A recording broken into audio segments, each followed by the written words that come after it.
la maladie des femmes, nous passons toujours par des problèmes des règles. Vous voyez, je suis femme, c'est le mois de la femme. Donc, comment tu règles? Chez moi, il n'y a pas de problème, je règle normalement. Une autre femme te dit, moi, quand j'ai mes règles, je suis toujours indisposée, je ne peux pas aller à l'école, c'est une douleur invalidante et tout. Et un médecin qui est averti va directement penser à une endométriose. Mais toute douleur des règles, je vais bien signifier, cela ne veut pas signifier une endométriose. Mais l'endométriose a comme signe phare les douleurs chroniques, si je peux dire, des fortes douleurs des règles. Alors si vous nous rejoignez, nous parlons de l'endométriose ici sur ces plateaux, dans les comptes de votre magazine santé, Top Bien-être. Alors je ne suis pas seul, j'annonce que je suis accompagné sur ces plateaux d'une dame, Béni Chidi, qui est membre d'une fondation, d'une association Endo-RDC, une fondation qui lutte contre l'endométriose en République démocratique du Congo. Donc c'est avec elle que nous allons vraiment aller en long et à large concernant la dite maladie. Alors Madame Béni Chidi, alors la maladie est caractérisée par des règles invalidantes. Oui, douloureuses, invalidantes, oui, paralysantes, voire même chez certaines femmes. Okay. Comment surmontent-elles ces douleurs, les femmes qui sont atteintes? En tout cas, j'allais revenir à cette question avant même que vous puissiez poser la deuxième. Les règles douloureuses. Vous voyez, je reprends à la deuxième question. Exactement. Dans notre conception, les règles sont d'abord tabous. Vous voyez, vous êtes un monsieur, je suis une dame, devant, je sais pas, les gens du plateau, les caméramans et tout, on parle règles. Okay. Vous voyez, c'est pas propre, ça ne paraît pas propre, mais les règles ne sont pas tabous. Voilà, vous voyez, c'est sans tabou. C'est sans tabou. À l'extérieur, on parle des règles. C'est naturel, au fait. Dieu a créé ça comme ça. C'est comme je disais, excusez, je me soulage, vous voyez. C'est normal, c'est naturel. Les règles sont normales, mais la douleur, non. Donc, c'est à partir de ce principe-là que nous, en RDC, nous nous appuyons pour sensibiliser les femmes, sensibiliser le grand public. Donc, la conception ici, en RDC, c'est quoi? C'est que quand tu as tes règles, tu dois supporter, qu'elles soient douloureuses ou non, tu dois supporter. Une femme, je ne sais pas, une fille, entre guillemets, qui va se plaindre chez sa maman, mais maman, j'ai toujours mal quand j'ai mes règles, maman, j'ai toujours mal et tout. La maman te dit quoi? Et souvent, les mamans disent que non, c'est normal, ça va passer. Voilà, voilà. C'est un problème qui touche vraiment les femmes. Un sérieux problème. Vous voyez, parce que les règles doivent être sans la douleur. Exactement. Une douleur, oui, mais bénigne, vous voyez, pas une grande douleur qui t'empêche d'aller à l'école. Voilà, même à travers les images, nous voyons des femmes qui sont tellement paralysées lorsqu'ils ont leur cycle de menstruation, elles ne savent plus travailler, elles ne savent plus aller à l'école, comme vous disiez. Voilà, c'est déjà un problème en tout cas, parce que nous devons changer nos mentalités, changer nos comportements.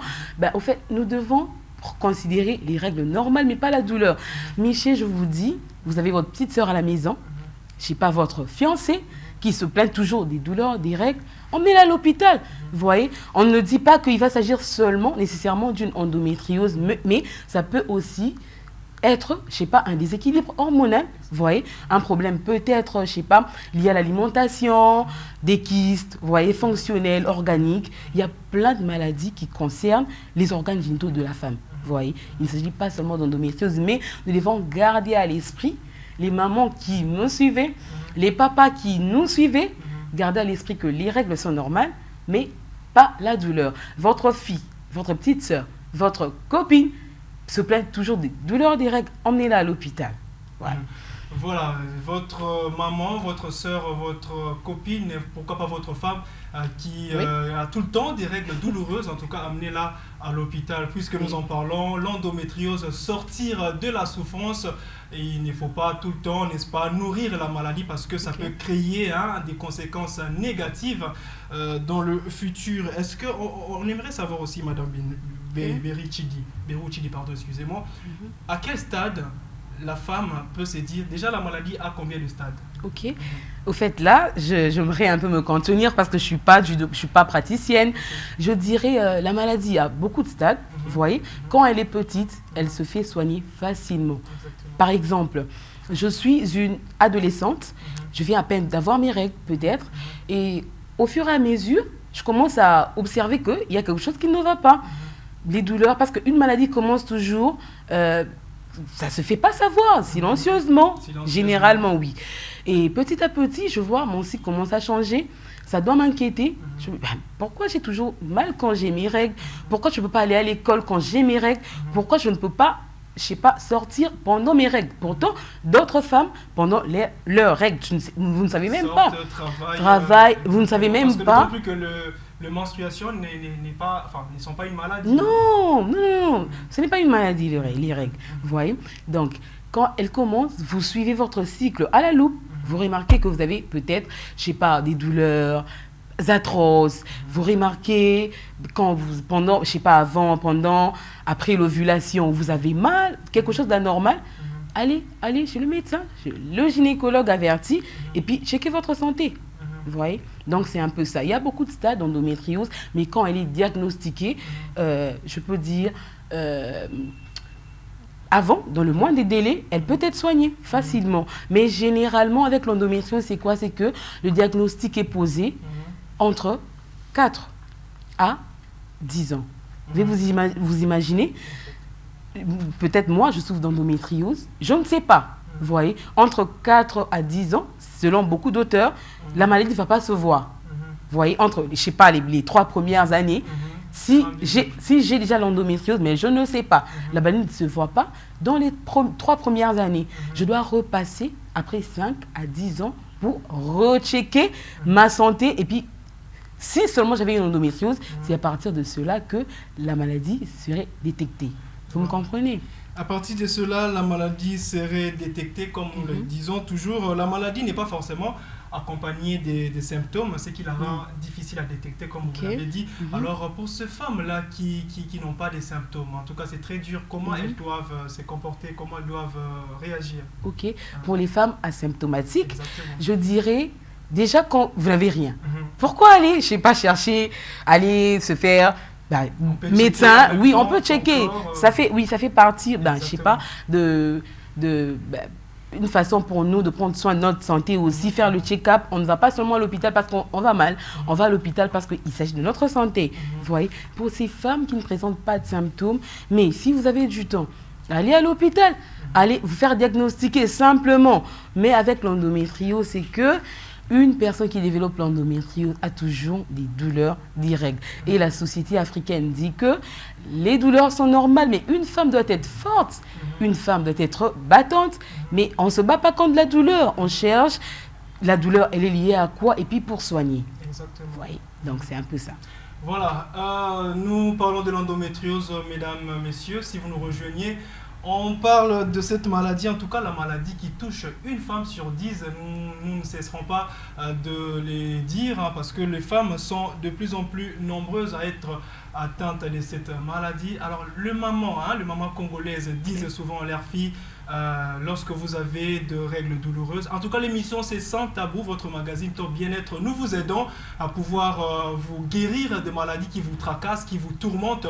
Voilà les rendez-vous de ces magazines et là pour ça, pour la prévention, mais aussi la sensibilisation. Alors, je disais tantôt, il y a des mamans qui disent à leurs filles, vous avez ça, mais lorsque vous aurez un enfant, ça va cesser. Est-ce que l'effet d'avoir un enfant peut tuer la maladie qu'on appelle endométriose? Ok, c'est une belle question aussi. Le problème, c'est quoi? C'est que on a de règles douloureuses. Exactement. Vous voyez, on ne sait pas. C'est quoi? C'est un déséquilibre hormonal. C'est quoi? C'est une endométriose. C'est quoi? Ce sont des kystes fonctionnels, peut-être. On ne sait pas. Vous voyez? Comment? Moi, je ne suis pas une maman, entre guillemets. Vous ne connaissez pas l'état de votre fille. Vous lui dites que lorsque vous aurez des enfants, l'endométriose va partir. Et qui sait si cette endométriose va occasionner une infertilité chez cette dame-là? Personne. Parce que parmi les causes de l'endométriose, les conséquences, l'endométriose emmène aussi une infertilité. Vous voyez, quand cette infertilité est très mal soignée, ça peut occasionner une stérilité. Voyez-vous? Et puis naturellement, ce sont des maladies qui coûtent très cher, des soins. Ces soins coûtent très cher, que ce soit ici en RDC ou à l'étranger, vous voyez. Il s'agit quand votre fille, je ne sais pas, votre proche, de plein de douleurs, des règles, surtout quand la femme ne peut pas travailler, quand la femme ne peut pas aller à l'école, vous voyez. Parce que l'école, quelqu'un étudie pour sa vie, quelqu'un travaille pour gagner son pain. Mais quelqu'un qui se dit, je dois rester à la maison parce que j'ai mes menstrues. Non, mais ça doit inquiéter quelqu'un. Vous Vous voyez, ce sont parmi des flashs que nous, les membres d'Endo RDC, nous utilisons pour sensibiliser les femmes. Maman, vous voyez votre fille à la maison qui se plaint toujours des douleurs des règles. Ne lui dites pas que quand elle va avoir des enfants, ça va partir. Non, c'est vraiment une erreur. Une erreur. Maman, vous êtes médecin, oui, vous êtes gynécologue. Votre fille se plaint des douleurs des règles. Vous lui dites que non, tiens, moi je suis gynécologue, je sais. Mais si vous n'êtes pas averti, si vous n'êtes pas formé sur l'endométriose, vous ne pouvez pas lui apporter assez d'informations. Allez voir un spécialiste. Allez voir un spécialiste et puis on va checker la santé, on va voir s'il n'y a pas d'endométriose. Et puis s'il n'y a pas d'endométriose, repassez. Comme j'ai dit, le diagnostic est long. Repasser dans combien de temps? Repasser dans 5 ans, 6 ans, 10 ans. Okay. Et puis on va voir si il n'y a pas une endométriose, vous pouvez rester tranquille. Mais et puis, on va prendre en charge votre douleur, je ne sais pas, on va prescrire des médicaments, ça peut être une autre chose. D'accord. Vous l'avez dit tantôt, Madame Chidi Beni, que l'endométriose, n'est-ce pas, amène aussi l'infertilité. Vous avez fait un parallélisme entre l'infertilité et la stérilité. Est-ce qu'il y a-t-il une différence entre ces deux termes? Ok, l'infertilité et la stérilité. Exactement. Parce qu'il y a beaucoup de monde, beaucoup de gens, beaucoup de femmes qui peuvent se poser cette question. Est-ce que je suis dans un état d'infertilité ou de stérilité? Donc, si on peut avoir des éclaircissements là-dessus. En tant que chargé public, chargé de relations publiques, j'aimerais dire entre l'infertilité et la stérilité, il y a une petite différence, vous voyez. Dans l'infertilité, on rencontre des problèmes liés à la fécondation, vous voyez. Je suis peut-être, entre guillemets, je suis bien portante, mais j'ai eu des petites complications. Je sais pas, j'ai des infections, je sais pas, il y a quelque chose qui ne va pas. Je suis stressée, vous voyez. Je ne prends pas bien soin de ma santé. Ça peut déranger ma fertilité, vous voyez. Mais la stérilité, c'est quand je ne peux pas mettre au monde. C'est vraiment un stade avancé. La stérilité, concevoir. Une stérile ne peut pas mettre au monde. C'est pourquoi même la Bible le dit. Hein, que il y a des femmes là qui voilà, que Dieu lui-même a rendu stérile. Exactement. Et puis que Dieu lui-même je peux dire, a dépanné. Vous voyez, la stérilité n'est pas l'infertilité. L'infertilité, je dirais, dans les termes banals, hein, pour mieux expliquer, pour que ce soit accessible à tout le monde, l'infertilité, je peux dire, c'est une petite stérilité qu'on peut facilement soigner, vous voyez. Mais la stérilité, là, on ne bouge pas. Quand je suis stérile, je suis stérile. Mais quand je suis infertile, peut-être pour les cas des femmes qui souffrent d'endométriose, c'est quoi naturel? Dans beaucoup des cas avancés, la femme est infertile. Après opération, on lui injecte un produit qui va bloquer ses règles pendant un temps. On va la mettre sous ménopause artificielle pendant des mois. Et puis après, on va faire une stimulation ovarienne pour qu'elle conçoive. Vous voyez, au départ, les publics, terre à terre, on peut dire elle est stérile. Mais après un traitement, elle conçoit, vous voyez. Exactement. Donc c'est un peu ça. Vous avez fait une très nette différence entre l'infertilité et la stérilité. Vous l'avez compris, mesdames, messieurs, vous qui êtes à la maison en train de nous suivre. Vous êtes en train de suivre votre magazine Top Bien-être, comme je l'ai dit tantôt, un magazine qui traite toutes les questions liées à la santé, parce que nous faisons de votre santé notre priorité. Alors, avant que nous progressions dans cette série de questions, on aimerait savoir, est-ce que l'endométriose est-elle transmissible de la mère à la fille? Ok. L'endométriose, au fait, j'ai dit au départ que c'était une maladie qui est méconnue et puis les recherches sont en cours. Mais une hypothèse dit que l'endométriose pourrait se transférer aussi de la mère à la fille. Parce qu'il s'agit des gènes. Vous voyez, il s'agit des gènes. Dans la médecine, les praticiens m'écoutent, me suivent. Au fait, ils savent c'est que je suis en train de parler. Dans les cas d'insémination, vous voyez, le père, je prends une femme qui ne peut pas concevoir. On fait une insémination et c'est la mère qui sera mère porteuse. Vous voyez. Quand il y a eu insémination et tout, l'enfant ne va rien avoir de la mère parce qu'elle est seulement une mère porteuse. Mais l'enfant va partager les mêmes enzymes avec l'enfant. Donc c'est un peu ça. Une hypothèse dit que oui, l'endométriose peut se transférer par, je sais pas, une manière ou une autre que nous ignorons, elle peut se transférer de la mère à la fille. C'est pourquoi à toutes nos mamans endo girls, comme on dit. Endo girls, c'est ça les termes voilà. qui caractérisent des femmes qui sont atteintes de cette maladie, endo Ok, girls. Endo Girls. C'est en anglais. Hein. Oui, c'est en anglais. Et puis, les autres parlent d'Endo Warriors pour dire les combattantes et tout. Voilà. Une maman Endo Girl. Tu sais que moi, j'ai souffert d'endométriose, soit je souffre d'endométriose, j'ai une fille. Mais quand ma fille commence, non, maman, j'ai mal et tout, maman, je peux aller à l'école. Maman, mais facilement, je vais aller l'emmener à l'hôpital parce que tu sais, moi-même, j'ai développé une endométriose. Donc, ma fille pourrait aussi développer une endométriose. Donc, c'est un peu ça. Les endo-girls, retenez les termes, mais ce sont des femmes qui sont atteintes de cette maladie. On les appelle les endo-girls pour les Anglais et les endo-warriors. Toujours pour les Anglais, au fait. Les autres Anglais. disent, ben moi, je ne suis pas endo-girl parce que j'ai un combat contre cette maladie. Et voilà, je me nomme endo-warrior. Et puis, mais c'est endo-girls qui est vraiment répandu. Voilà, endométriose, sortir de la souffrance, tel est notre sujet d'aujourd'hui. Vous qui nous regardez, les dames en tout cas, essayez un peu de prendre en compte tous les détails que nous sommes en train de dire à travers cette émission, à travers ces magazines Top Bien-être, parce que ça peut, n'est-ce pas, vous arriver aussi, ça peut arriver à votre fille, ça peut arriver à votre cousine, ça peut arriver à votre tante, etc. Alors la maladie existe bel et bien, et non seulement ailleurs, mais aussi ici en République démocratique du Congo. Est-ce que pensez-vous, Madame Béni, que la maladie est assez suffisamment vulgarisée ici en République démocratique du Congo? Est-ce qu'on en parle vraiment? Désolé. Déjà, en étranger, je prends l'exemple parce que ce sont eux, nos modèles, vous voyez. Déjà, là-bas, il y a un combat qui se mène. Et puis, nous, en RDC, beaucoup de gens ne connaissent pas l'endométriose. Donc, le grand public est sous-informé. Même les personnels soignants, ils ne sont pas avertis. Vous voyez des médecins, parce que j'ai travaillé sur l'endométriose pour mon deuxième cycle. J'ai travaillé sur l'endométriose, j'ai travaillé sur pratique des dépistages et représentation de l'endométriose dans la commune de Maltété. Vous voyez, parce que là, j'avais ciblé et les personnels soignants et le grand public, les femmes. Pendant mes entrevues, même les médecins, ils te disent, ben quoi? Andro quoi? Il y a même des gens qui ont du mal à prononcer le nom de la maladie, ce qui pose déjà problème dans notre société. Voilà. Andro quoi? Non, mais endométrite. Non, je ne parle pas d'endométrite, je parle d'endométriose. Vous voyez, même des médecins, ils ne savent pas, mais c'est quoi la maladie? Le grand public... C'est parce que les médecins sont sous-informés eux aussi, ou c'est une question de... Voilà, les médecins sont sous-informés. Les médecins sont sous-informés. C'est comme pour le virus Ebola. Vous voyez, ça fait des ravages. Les études étaient en cours jusqu'à ce qu'on a trouvé... On a trouvé réellement c'était quoi la cause, comment ça s'est propagé et tout. Et puis on a pris des mesures. Voilà, c'est un peu ça avec l'endométriose. Les recherches sont encore en cours. C'est une nouvelle maladie, entre guillemets. Pourquoi je dis ça? Parce que l'infertilité a existé, belle lurette. La stérilité, dépit.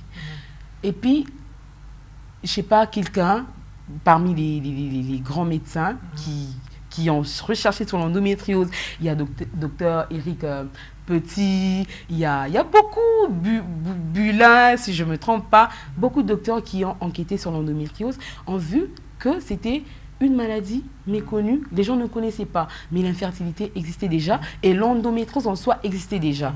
Vous voyez, ça existait déjà, mais les gens étaient sous-informés.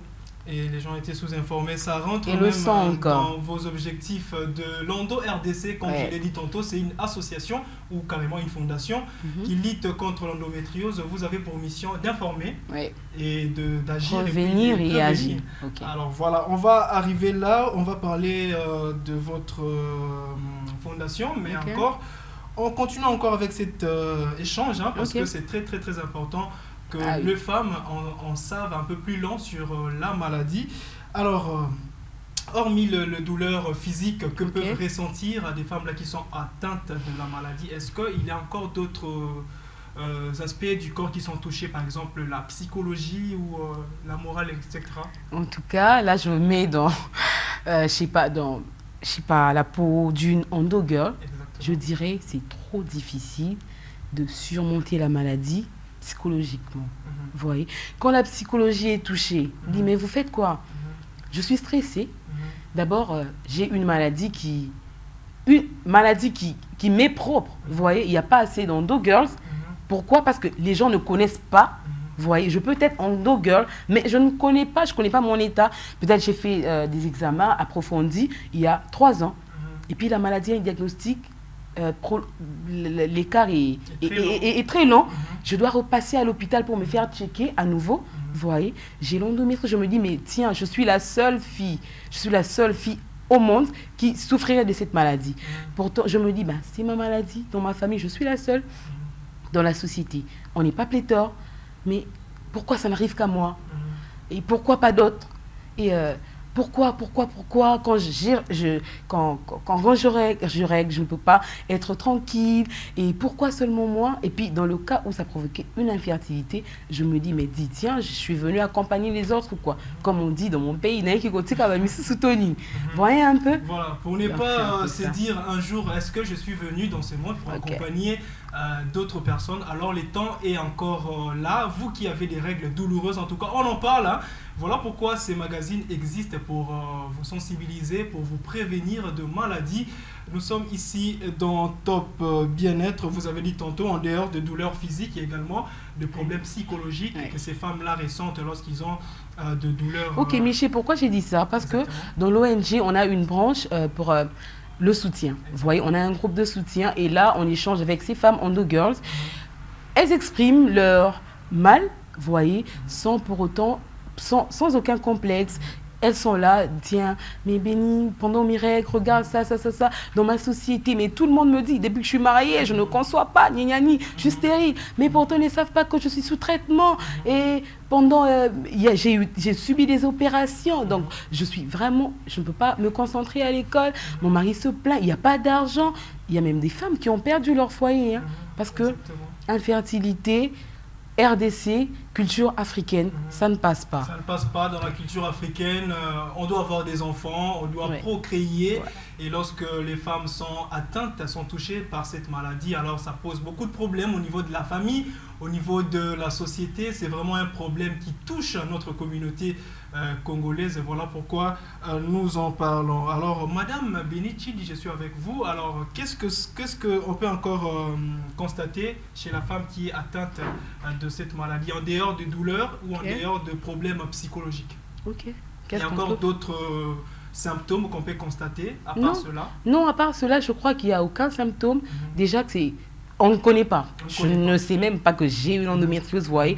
Facilement, je m'intègre dans la société comme tout le monde, seulement quand j'ai mes rouges, qu'il y a un problème, et vous voyez, et dans le cas peut-être où je sais que je souffre d'une maladie, je suis cette femme-là sur c'est une là sur 10. Vous voyez un peu, je suis comme une femme un peu marginalisée, un peu éloignée, cette femme isolée. Vous voyez, c'est pourquoi nous, on est là pour aider les femmes sensibilisées à briser ce tabou-là, à briser la glace, que les règles normales, elles sont naturelles, vous voyez. On peut parler des règles même à la télé, même sur la rue, donc on peut parler de ça partout, il n'y a rien d'inquiétant. Voilà, nous tenons à rappeler que de fondations comme ça, elles existent partout. Il y a l'Endo France, qui est aussi une fondation qui lutte contre la maladie. Nous avons également l'Endo RDC. Aujourd'hui, nous avons la chargée de relations publiques qui est sur ces plateaux. Avec elle, on essaie un peu de parler de cette maladie. On va évoluer comme ça parce que leur mission, c'est prévenir, c'est sensibiliser les femmes pour connaître un peu plus sur l'endométriose. Mais avant que nous en arrivions là, on va savoir un peu, hein, la maladie, on va parler traitement maintenant. On va parler traitement. Vous avez dit que le traitement de cette maladie coûte cher. Ça peut aller dans combien, estimation de ces traitements? Côté traitement, je ne dirais pas beaucoup parce que je ne suis pas praticienne, mais nous accompagnons ces femmes endo girls, et puis on a quand même une idée. Ici à Kinshasa, les minimums, on peut trouver un bon traitement d'endométriose entre 1000 à 10 000 $. Voilà. Bon, là, ça dépend des stades. Si vous avez atteint un stade un peu plus avancé, voilà. Le traitement, c'est ça. Déjà, dans le cas d'endométriose, souvent, on commence par un traitement hormonal. Et si ça ne tient pas, on va opérer, vous voyez. Et le traitement hormonal, là que j'ai dit, vous allez commencer, je sais pas, pour les petits cas, les pilules et tout, pour les cas quand même considérables. On peut vous donner un médicament, je sais pas, du décapeptide pour ménopauser et tout. Ça te fait entre $650. Et l'opération pour la cellio, ça coûte $2050. Oui. Donc ça, c'est pour l'un de nos partenaires. Est-ce que l'opération aussi s'est fait ici en RDC? Oui, ça se fait ici. Des traitements qui se poursuivent ailleurs? Non, non, ça se fait ici. Ici, on a des médecins qui nous accompagnent aussi, nos partenaires, ils sont là. On travaille avec eux ensemble. Ici, ça se fait entre 1000 à 10 000. Là. À travers les illustrations, nous voyons le système génital, on peut dire ça comme ça, de la femme. Il y a, n'est-ce pas, de trompe des Fallope. La maladie va même atteindre les trompes des Fallope qui après, n'est-ce pas, cause l'infertilité chez la femme, voire même la stérilité comme nous l'avions dit. Et est-ce qu'à un moment donné, lorsqu'on fait des opérations, il arrive aussi de couper les trompes pour aider la femme de sortir de cette maladie? Oui, hein, surtout dans des cas trop avancés, on parle là d'ablation. Vous voyez? Ablation. Parce que l'utérus, comme nous appelé matrice, hein, matrice est touchée. Trompe de Fallope touchée peut-être, mais on va couper. Tout est touché par la maladie, vous voyez, parce que c'est un tissu qui vit. Ça, on ne peut pas oublier l'endométriose. Puisqu'il s'agit d'endomètre, c'est un tissu que Dieu a créé, ça vit. Vous voyez, parce que ça vit, c'est pourquoi c'est difficile à soigner aussi. Ça touche, ça commence à coloniser d'autres organes, et puis on a des femmes comme ça dans l'ONG qui ont subi d'ablation, je sais pas, des trompes, je sais pas, de l'utérus aussi. Vous voyez, ce sont vraiment des cas un peu complexes. Ça existe. Alors comment une fois l'opération faite pour les cas peut-être des gens là qui ont été enlevés les trompes, est-ce que comment vivent-elles ces femmes-là? Est-ce que la vie continue toujours à être rose ou il y a encore des conséquences, des répercussions, de stress, de problèmes psychologiques qui en découlent? En tout cas, là, le stress est à vie. Hein. Le stress est à vie. Pourquoi? Parce que, moi, je n'ai plus rien, moi. Je n'ai plus rien. On m'a enlevé l'utérus. Donc, toute ma vie, je ne vais plus concevoir. C'est une partie de ma féminité qui est partie, voyez-vous. Je sais pas, j'ai 2 ovaires, on m'a enlevé. Et puis, j'ai 2 trompes, on enlève. Voyez un peu. Donc, je me dis, je suis vraiment une femme particulière. Pour ne pas dire anormale. Voilà. C'est une façon pour nous de vous aider, vous qui êtes à la maison, vous qui nous suivez de partout, parce qu'on dit que la santé vaut mieux que fortune. La santé, c'est la priorité. Faites de votre santé la priorité, c'est alors que vous allez vous sentir bien dans la vie. Vous pouvez avoir de l'argent, vous pouvez avoir des voitures, vous pouvez avoir des vêtements, tout ce que vous voulez dans le monde. Lorsque la santé n'est pas au rendez-vous, ça pose un problème dans la société et vous serez, n'est-ce pas, marginalisé ou vous aurez des problèmes de stress, vous aurez des problèmes, des problèmes psychologiques. Voilà pourquoi dans ces magazines Top Bien-être, nous abordons des questions liées à la santé, comme nous le disons toujours, sans tabou. On parle de tout pour vous aider, vous qui êtes atteinte, vous qui êtes, n'est-ce pas, touchés par de nombreuses maladies. Aujourd'hui, il y a de nombreux virus qui touchent le monde. Il y a le coronavirus, il y a autrefois c'était l'Ebola. En tout cas, le monde marche de jour au jour dans le rythme de maladies. D'autres qui ne disent pas leur nom. Voilà pourquoi aujourd'hui on parle de l'endométriose, la première pour cette émission, pour ces magazines Top Bien-être. Alors, on va aborder l'aspect de prévention. Alors, avec la dame qui est ici sur ces plateaux, Béni Chidi. Je rappelle qu'elle est membre de l'association ou de la fondation Endo RDC qui lutte contre l'endométriose en République démocratique du Congo. Alors, on parle maintenant des préventions. Comment prévenir de cette maladie? Ok. Pour la prévention, je dirais, on doit rester dans la sensibilisation, dans l'information. Parce qu'il n'y a pas des mesures prises concernant la prévention. Donc jusque-là, on est toujours dans la phase d'information. On informe les gens, on informe le grand public, on informe les médecins, puisque quand je sais facilement aller me faire dépister et puis je serai prise en charge facilement. Donc la prévention, à ce stade, égale information, sensibilisation. Donc, la prévention égale information et sensibilisation. Oui. Là, tout de suite, on va aborder l'aspect fondation, votre fondation, Ok. hein, n'est-ce pas? Vous existez déjà depuis combien d'années comme ça? Ok, Ondo RDC est une filière de Help for Hope, une ONG qui s'occupe du parrainage des enfants ici en RDC. Et puis, la filière Ondo RDC a commencé, je dirais, il y a 2 ans. 2 ans, on est là pour accompagner ces femmes touchées d'endométriose, accompagner ces femmes-là qui se plaignent toujours des douleurs, des règles, accompagner ces femmes aussi déjà dépistées mais qui sont démunies, qui n'ont pas assez de moyens, vous voyez.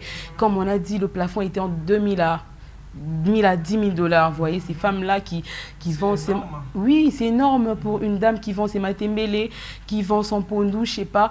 1 000 $, c'est énorme, vous voyez. On est là pour aider ces femmes-là, pour un peu d'argent que nos partenaires mettent dans nos paniers, et puis avec un peu d'argent que nous sortons de nos poches, parce que nous sommes encore dans le bénévolat, nous sommes des bénévoles, et puis pour aider ces femmes-là à être prises en charge.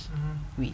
Voilà, nous espérons vous avoir comme partenaire de ce magazine pour aussi contribuer à l'un des objectifs que vous avez, qui est celui de sensibiliser les femmes beaucoup plus pour lutter contre cette maladie. Alors, votre slogan dit informer, prévenir et agir. Oui.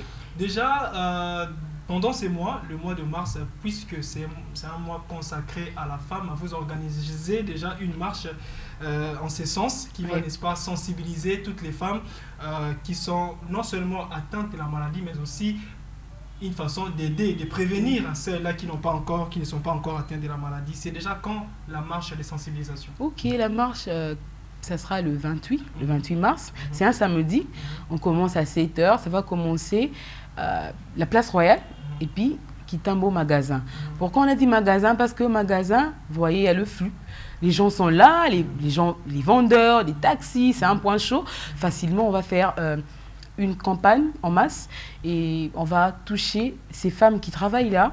On va toucher les passants, on va toucher les véhicules, donc on va toucher presque beaucoup de gens, une partie de Kinshasa qui sera là. On va leur parler d'endométriose, leur dire que c'est une maladie qui existe. Et puis il y a des gens qui souffrent de cette maladie ici à Kinshasa, parce que dans la conception humaine, c'est quoi? L'enfer est fait pour les autres, vous voyez? C'est vraiment pour les autres. Endométriose, vous voyez? Ce n'est pour leur dire la maladie existe. Il y a des femmes... Il y a même des femmes qui réagissent en disant que non, cette maladie c'est beaucoup plus pour les femmes qui ont beaucoup d'argent, des femmes friquées, des femmes qui vivent dans l'aisance, et nous qui sommes le petit peuple, ça ne nous regarde pas. Voilà, c'est faux, comme je dirais. Vous voyez, il y a ces dames-là qui souffrent, qui se plaignent toujours des douleurs, des règles. Cette maman-là qui vend, je sais pas, les pondous, elle n'a pas assez d'argent pour aller à l'hôpital, pour voir une gynécologue. Elle n'a pas de moyens. Aller dans un hôpital sérieux, elle n'a pas de moyens. Nous, en RDC, nous sommes là pour ces femmes-là. Et après la marche, parmi les projets de l'ONG, on va lancer un dépistage volontaire de l'endométriose, nous et nos partenaires. Je ne sais pas comment ça va, on va organiser pour donner la chance à ces femmes-là qui n'ont pas d'argent mais qui se plaignent des douleurs chroniques de venir se faire dépister. La marche va commencer à 7 h. 7 h, 28 mars, samedi, en tout cas, save des dates. 28 mars, 7 h, place Royale, magasin. C'est là qu'on va mettre nos roll-up, on va distribuer des flyers, il y aura un médecin qui va parler, ça va se faire des bouches à l'oreille, donc ce sera vraiment une sensibilisation chaude là. Ouais. Une sensibilisation chaude, nous espérons juste que les femmes seront plus sensibilisées, comme nous les faisons également à travers ces magazines. Nous sensibilisons les femmes à pouvoir, n'est-ce pas, s'informer davantage sur les maladies qui leur touchent. Nous ne parlons pas seulement de femmes, mais aussi les hommes et les femmes. Mais aujourd'hui spécialement, puisque c'est le mois de la femme, on s'est dit pourquoi pas choisir un sujet, un thème qui cadre, qui va avec la femme, pour aider aussi ces femmes-là, non seulement pour porter le pagne, mais aussi connaître leur état de santé. C'est très important pour leur épanouissement. Alors, Madame Chidibérou, excusez, vous avez parlé de votre marche qui sera organisée les 28. Les 28. Alors, si vous pouvez vous adresser à ces femmes-là qui vous regardent, comment peuvent-elles venir? Est-ce qu'elles ont... Il y a déjà des contacts qui se donnent, ou il y a déjà des adresses à se joindre à vous pour participer à la marche. Ok. Pour nous joindre, vous qui nous suivez, appelez-nous, écrivez-nous. L'adresse va défiler au bas de vos écrans. Appelez-nous au 081 62 195 et écrivez-nous. On a une page Facebook, Parlons endométriose. Et appelez, écrivez. La marche est ouverte à tout le monde. Voilà. La marche est ouverte à tout le monde, mesdames, messieurs. En tout cas, nous avons parlé de l'endométriose, vous l'avez compris, une maladie gynécologique qui touche une femme sur 10 dans le monde. Ici aussi, en République démocratique du Congo, il y a des femmes qui sont touchées et qui sont victimes de cette maladie. Nous avons parlé de ça avec Madame Chidi Beni, qui est chargée de relations publiques à la fondation Endo RDC, une fondation qui lutte contre l'endométriose en République démocratique du Congo. Je pense que vous qui êtes femme, qui nous regardez, vous êtes suffisamment informés de la maladie. Vous pouvez réagir concernant le sujet d'aujourd'hui à travers notre page ou le numéro qui vous sera donné, le numéro de la chaîne Ask Télévision. Et vous allez devoir avoir plus de détails concernant la maladie. Vous voulez encore qu'on en parle des autres maladies qui vous touchent, n'hésitez pas de nous écrire. Nous aurons les réels plaisirs d'en parler parce que notre mission principale, c'est de vous aider à connaître des maladies qui sont mal connues, mais aussi des maladies là qui sont connues, mais de vous montrer comment prévenir de cette maladie. Alors nous allons avoir votre... dernier mot par rapport à ces femmes-là qui nous regardent. Quelles attitudes peuvent-elles avoir? Les femmes-là qui sont atteintes, quel message pouvez-vous vous adresser à ces femmes-là? Je dirais merci pour le mot de la fin, parce que je me disais, mais en chute là, le mot de la fin. Au fait, mon mot de la fin, je ne m'adresserai pas à ces femmes-là qui souffrent, on a déjà assez parlé, mais je parlerai plus à son entourage. Voyez-vous, je suis femme, je ne sais pas, endo girl, je suis mariée, mais mon mari accompagne-moi. Accompagne-moi, c'est une maladie. Lorsqu'elle est bien prise en charge, elle peut partir. Vous voyez, elle peut se faire soigner. Je peux être bien portante, juste, j'ai besoin d'être accompagnée. Cette femme endo girl, elle a besoin d'un accompagnement de son entourage. Maman, je suis endo girl, mais accompagnez-moi. Je me plains toujours des douleurs des règles, mais je ne suis pas comme vous. Vous voyez, j'ai des intenses douleurs pendant mes règles. Je ne peux pas travailler, je ne peux pas aller à l'école, je ne suis pas la fainéante.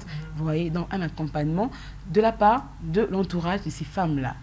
Voilà, un accompagnement de la part de tout le monde. Tel a été le mot de la fin de Madame Beni Chidi, qui est chargée de relations publiques à la fondation Endo RDC. Alors, nous disons un grand merci à vous qui avez été nombreux de suivre ce magazine Top Bien-être. On saura clore ces numéros sans pour autant remercier la réalisation Marius Moulonda qui nous a aidé avec de très belles images que vous avez suivies à la maison. Quant à nous, nous vous disons déjà un au revoir. Retrouvons-nous pour un autre numéro de Top Bien-être. D'ici là, portez-vous bien. Au revoir chez vous.